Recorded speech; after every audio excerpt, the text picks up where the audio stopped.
ಎಲ್ಲರಿಗೂ ನಮಸ್ಕಾರ. ನುಡಿವಾಣಿ ಯೂಟ್ಯೂಬ್ ಚಾನಲ್ಗೆ ಆತ್ಮೀಯವಾದ ಸ್ವಾಗತ.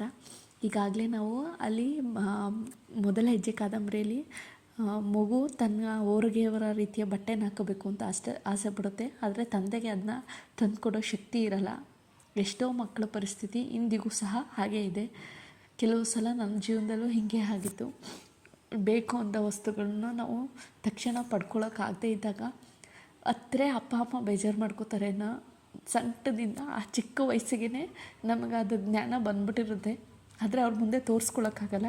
ನಾವು ಇವ್ರಿಗೆ ತಂದ್ಕೊಡೋಕ್ಕೆ ಶಕ್ತಿ ಇಲ್ಲ ಅನ್ನೋದು ನೋವು ಅವ್ರಿಗೆ ತುಂಬಾ ಇರುತ್ತೆ.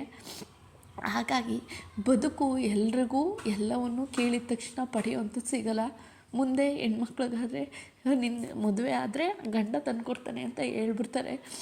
ಆದರೆ ಸಾಮಾನ್ಯವಾಗಿ ಆ ಥರದ ಬದುಕು ಕಂಡವರು ತುಂಬಾ ಕಡಿಮೆ. ಎಲ್ರಿಗೂ ಆ ಥರದ ಬದುಕು ಸಿಗಲ್ಲ. ತಂದೆನೇ ತನ್ನ ಕೈಲಾದ ಪ್ರಯತ್ನ ಮಾಡಿ ಸೋಲ್ತಾನೆ ವಿನಃ ಎಲ್ಲ ಗಂಡಂದಿರು ತನ್ನ ಕೈ ಮೀರಿ ಪ್ರಯತ್ನ ಮಾಡಿ ತನ್ನ ಹೆಂಡ್ತಿನ ಖುಷಿಪಡಿಸ್ಬೇಕು ಅಂತ ಯಾರೂ ಅಂದ್ಕೊಂಡಿರಲ್ಲ.